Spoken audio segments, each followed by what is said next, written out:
Hey, shalom, shalom. Alors, tout d'abord, je me rends gloire, hommage à Yahweh, Bahashem, Yahushua, Bahashem, Roka Kodash. Yahweh, qui est le nom du Père, le Tout-Puissant, le plus haut, dont le monde appelle Dieu, mais son nom c'est Yahweh, qui veut dire il existe, il est. Bahashem, qui veut dire au nom. Yahushua est le Fils, Bahashem, Roka Kodash, qui est le Saint-Esprit. Et shalom aux élus de bonheur, respect aux apôtres, aux aînés de Gaineston, car c'est eux qui m'ont appris cette vérité. Ici, frère à moi, de l'église de GMS, et à vous seulement, je dis shalom. Il y a un gars, un chrétien, qui, pendant qu'on va dans les rues au centre-ville de Montréal, lui, là, il est quand même assez proche de nous, et puis il n'arrête pas toujours de crier, vous, on est sauvés par le nom de Jésus-Christ, on est sauvés. Premièrement, son nom, c'est pas Jésus-Christ, son nom, c'est Yahushua, right? Qui veut dire il sauve, il délivre. Right? Le nom Jésus-Christ est tout à fait un autre Dieu, le Dieu des Édomites. Jésus-Christ est une vibration qui vient avec une allure lépreuse, un Dieu soi-disant dit blanc, cheveux longs, les yeux bleus, qui est complètement différent du Dieu de la Bible, Yahushua, qui est un soi-disant dit homme noir, right, viril, right, masculin, alpha, et non un Dieu right, en réalité, Jésus-Christ est le diable, right? Alors lui, il est là, il dit quand vous êtes sauvés, on est sauvés, on est sauvés. Si on regarde la définition du mot sauver, Sauver, faire échapper quelqu'un ou un groupe à un grave danger, right? Alors pour être sauvé de quelque chose, il faut faire face à un danger, right? C'est comme ça que Yabashi Moshe va sauver ses optimistes élus face à un danger, right? Un grand danger qui va très bientôt venir sur terre, et c'est le jour du Seigneur, le jour du jugement du Seigneur, où ce qui va rentrer en jugement avec toute chair, right? Où ce qui va amener la destruction sur la terre, right? Euh, il, il va venir amener son indignation sur terre, indignation qui veut dire une colère justifiée, right? Alors, c'est comme dans le temps de Noé. Noé a été sauvé face à un danger, une indignation qui était venue sur la forme d'un déluge. Cette fois, l'indignation va venir sous la forme de feu, des millions de bombes nucléaires, la famine, right? Des guerres civiles, des guerres raciales, des animaux sauvages. Donc, une tribulation qui s'appelle l'angoisse, la période de l'angoisse de Jacob, right? Une période désastreuse dont l'humanité n'aura jamais connu auparavant et par la suite non plus. Donc c'est comme ça que Yabashi Moshe va démontrer son pouvoir face à un danger. Il va venir sauver euh, son, euh, ceux qui croient en lui, les optimistes élus, right? Et non, il n'y a pas personne qui va être sauvé juste comme ça, juste pour dire le nom. Et non, c'est pas comme ça se passe. Yabashi Moshe va faire passer par le feu de la fiction ces optimistes élus. Pourquoi? À cause c'est quand tu fais face à un danger qui va démontrer ta foi, right? Est-ce que pendant que tu vas être en danger, tu vas faire confiance à Yabashi Moshe, right? Il veut voir ça, c'est important pour lui. Donc il faut faire face, pour être sauvé, il faut faire face à un danger, right? Si on regarde un precept qui est dans le livre de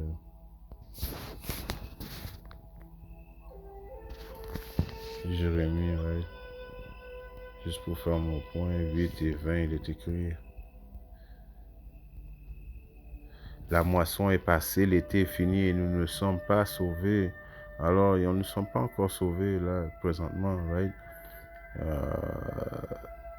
La moisson est passée, l'été est fini. Il y a pas, on n'est pas encore rentré dans la période de l'angoisse de Jacob. Yabashi Moshe n'a pas encore vraiment commencé à... Il commence là présentement à montrer des signes, mais on n'a rien vu encore. Très prochainement, ça va être le désastre total, le chaos total sur la terre, right? Sédition, comme que je dis, guerre raciale, viol, meurtre, toutes ces choses-là vont arriver, right? Il y a des esprits, des vents qui ont été créés pour le jour de la vengeance, qui ne sont pas encore activés. Donc, il va y avoir beaucoup de choses dont l'homme va devoir faire face, right? Et ceux qui vont persévérer pendant cette période de tribulation, eux vont être sauvés, Right? Si on peut voir une histoire qui est dans le livre de Daniel, right? 3. J'ai commencé à... on commence à... Nebuchadnezzar, le roi, fit une statue d'or dont la hauteur était de 60 coudées et sa largeur de 6 coudées.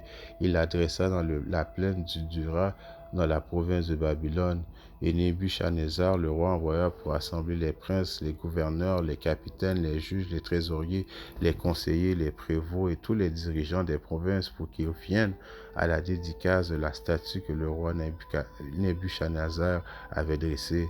Alors les princes, les gouverneurs, les capitaines, les juges, les trésoriers, les conseillers, les prévôts et tous les dirigeants des provinces s'assemblèrent pour la dédicace de la statue que le roi Nabuchodonosor avait dressée. Ils se tinrent debout devant la statue qu'avait dressée Nabuchodonosor. Alors Nabuchodonosor qui avait fait créer un faux idole afin que le monde puisse se prosterner devant cette fausse idole. Ouais. Alors un héros cria à haute voix, il vous est ordonné à vous, ô peuple et nations, langues, qu'à l'heure que vous entendrez le son de la corde, de la flûte, de la harpe, de la sambuc, du spaterion et du tympanon et de toutes sortes de musiques, vous vous jeterez à terre et adorez la statue d'or que le roi Nebuchadnezzar avait adressée.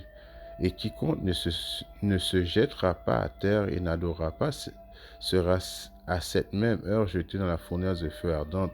Alors, c'était un décret que quand le monde aurait commencé à entendre les instruments de musique jouer, ouais, ils se ne prosternèrent pas devant l'idole, alors le roi avait donné un décret de jeter tout le monde dans un feu. Right?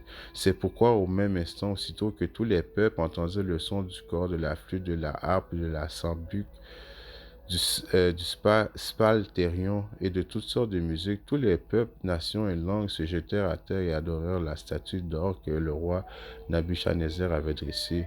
Sur quoi, à ce même moment, certains Chaldéens s'approchèrent et accusèrent les Juifs. Ils prirent la parole et dirent au roi Nebuchadnezzar, au roi, vis pour toujours. Toi, au roi, tu as émané un décret que tout homme qui aurait entendu le son du corps, de la flûte, de la harpe, de la sambuc, du spalterion, du tympanon et de toutes sortes de musiques se jette à terre et adore la statue d'or. Right? Alors les Chaldéens, c'était quoi les Chaldéens? C'était les élitistes de ce temps, right? Ceux qui faisaient la magie, right? Qui peut être l'équivalent des élitistes de ce monde présentement, right?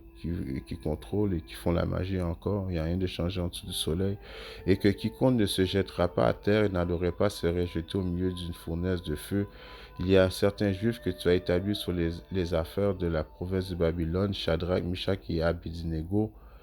Ces hommes-là, au roi, n'ont pas tenu compte de toi et ne servent pas tes dieux et n'adorent pas la statue d'or que tu as dressée. Right? Alors ça, c'est une représentation de Shadrach, Meshach et Abednego qui voulaient pas, qui voulaient pas, adorer les fausses idoles de Babylone. Right? Au contraire, ils voulaient mettre leur confiance en Yahweh Shim Yahushai. Right? Et c'est dans le même état d'esprit que les optimistes élus très prochainement vont devoir mettre leur confiance en Yahweh Shim Yahushai. Right? Les optimistes élus vont pas prendre la marque de la bête. Right? Alors le roi Nabuchodonosor, saisi de rage et de fureur, commanda qu'on amène Shadrach, Meshach et Abednego. Alors on les amena, ces hommes, devant le roi. Nebuchadnezzar parla et leur dit, est-il vrai, ô Shadrach, Meshach et Abednego, que vous ne servez pas mes dieux, que vous n'adorez pas la statue d'or que j'ai dressée? Maintenant, si vous êtes prêts, au moment où vous entendrez le son du corps, de la flûte, de la harpe, de la sambuc, du spalterion, du tympanon et de toutes sortes de musiques, à vous jeter à terre et à adorer la statue que j'ai faite. Bien même si vous n'adorez pas, vous serez jeté à cette même heure au milieu d'une fournaise de feu ardente. Et qui est-ce, Dieu, qui vous délivrera de mes mains? Alors il dit, si vous n'adorez pas ces statues-là, vous allez être jeté dans une fournaise. Right? Et on va voir si votre Dieu va venir vous sauver. Alors Shadrach, Meshach et Abednego répondirent et dirent au roi Nabuchodonosor, nous n'avons pas besoin de te répondre sur cette affaire. Alors on vous l'a dit, tu sais déjà qu'on va pas faire ça. Right? Encore une fois, c'est le même l'état d'esprit que les Optimus et lui vont avoir très prochainement. Ils vont pas, ils vont pas comme s'agenouiller à Isor et que Isor, right, l'homme rouge, l'homme blanc, le diable. Ils vont pas prendre la marque de la bête. Ils vont mettre leur confiance en Yahweh Shimashai. Right? C'est comme, encore une fois, sauver, ça veut dire d'être sauvé, il faut faire face à un danger. Right? C'est là que le pouvoir de Yahweh Shimashai se manifeste le mieux quand tu mets ta confiance en lui, quand tu fais face à un danger. Right? Mais sinon, sache au roi que nous ne servirons pas tes dieux, que nous n'adorons pas la statue d'or que tu as dressée. Right? C'est la même chose que les optimistes et lui vont répondre à Issa très prochainement. Amène-moi dans les camps de concentration, fais ce que tu veux, mais je vais pas prendre ta marque, je m'en fous de participer à la nouvelle société. Je vais faire confiance en Yabashi Mashai, right, de tout mon âme et de tout mon cœur. Right? Alors Nebuchadnezzar fut rempli de fureur et l'aspect de son visage fut changé contre Shadrach, Meshach et Abednego. C'est pourquoi il parla et commanda qu'on fasse chauffer la fournaise 7 fois plus qu'elle avait coutume d'être. Alors il était frustré, donc il a ordonné qu'on chauffe la fournaise encore 7 fois plus chaude. Il commanda à quelques-uns de plus vigoureux soldats qui étaient dans son armée de lier Shadrach, Meshach et Abednego et les jeter dans la fournaise du feu ardent. Alors ces hommes furent liés dans leurs manteaux, leurs caleçons et leurs chapeaux et leurs hauts vêtements et jetés au milieu de la fournaise de feu. Et parce que l'ordre du roi était urgent et que la fournaise était excessivement chauffée, la flamme de feu tua les hommes qui avaient fait monter Shadrach, Meshach et Abednego. Alors tellement que c'était chaud, même les hommes qui ont amené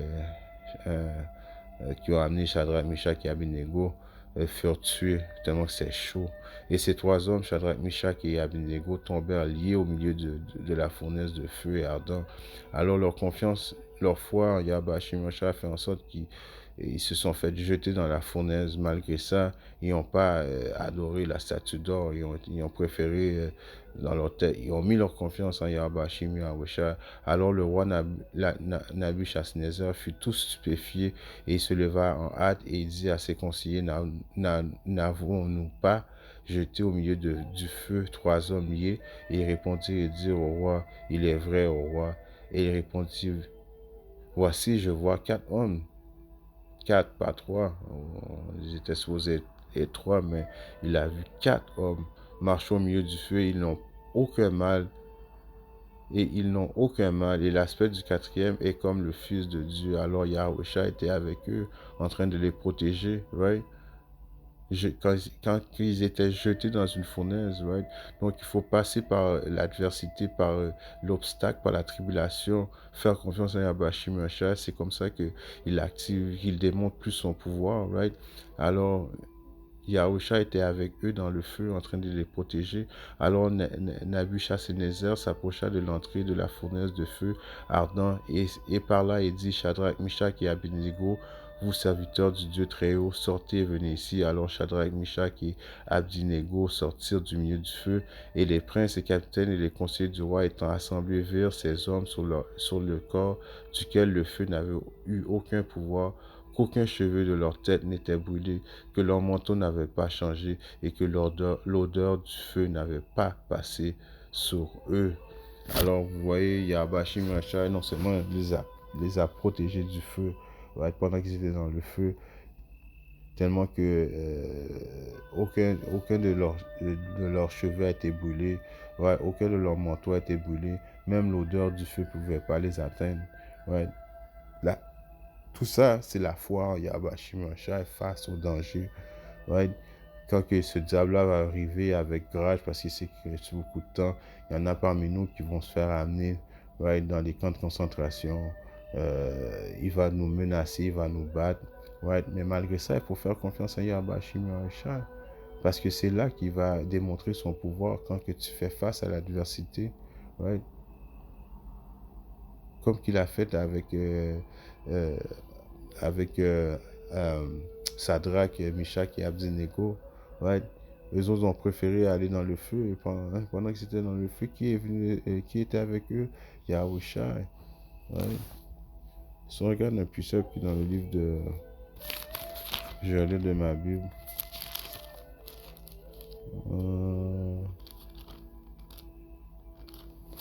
Dans le livre de 4 Esdras 6 et 23. La trompette sonnera avec éclat, et lorsque tous l'auront entendu, ils seront subitement terrifiés. Ouais, en ce temps-là, les amis feront la guerre à leurs amis comme des ennemis. La terre et ceux qui y habitent seront terrifiés, et les sources des fontaines s'arrêteront de couler pendant 3 heures.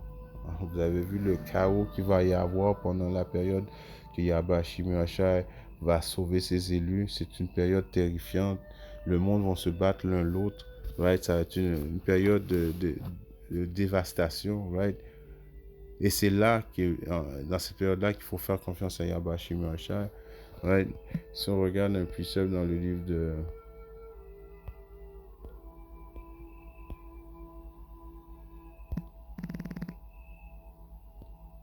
Sagesse, Solomon 18 et 15, il est écrit: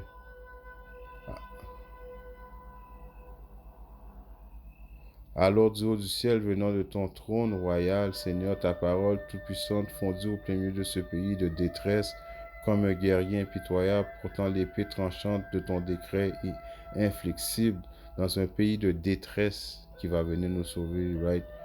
Du haut du ciel, il va transpercer le ciel, venir et sauver les optimistes élus pendant une période de détresse, right?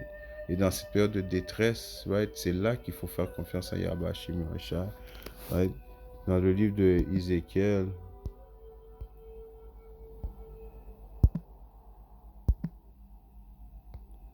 dans le livre de Ézéchiel 14 et 21.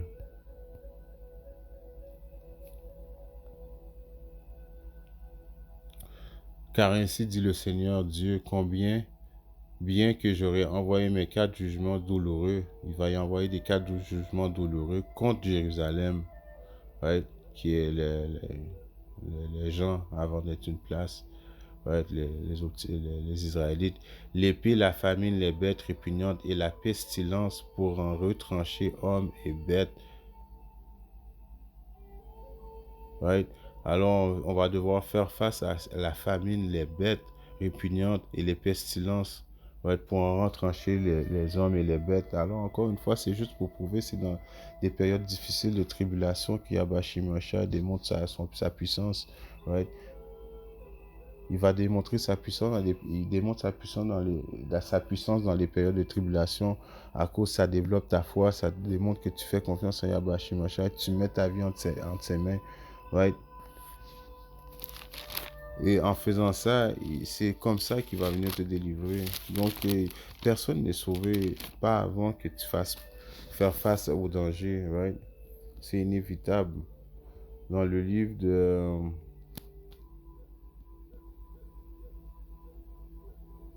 4 Esdras 15 et 14, malheur au monde et à ses habitants, parce que l'épée s'est rapprochée ainsi que leur écrasement.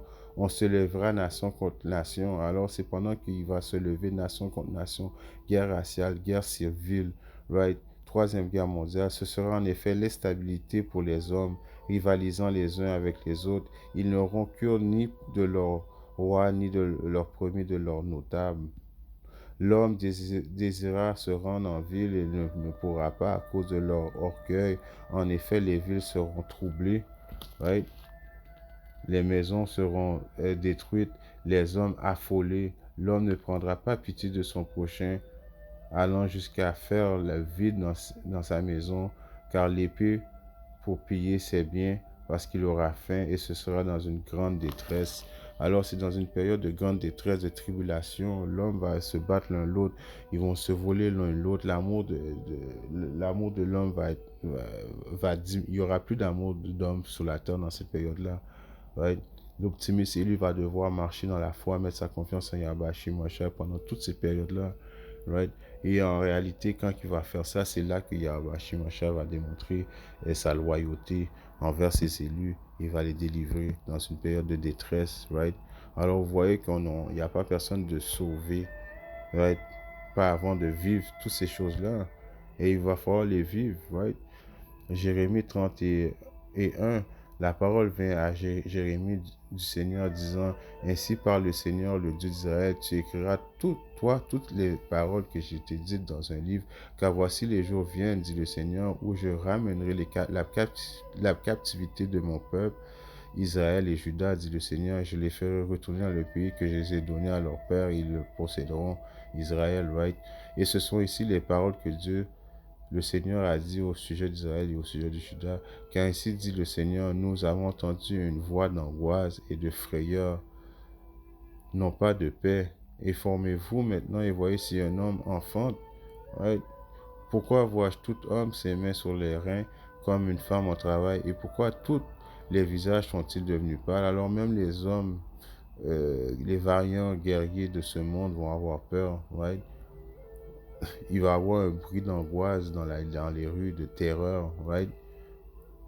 Right? Toutes ces choses-là, l'optimiste lui aussi va devoir voir ça, mais la différence, l'optimiste lui va mettre la confiance en Yahweh Shimashah et Yahweh Shimashah va le protéger.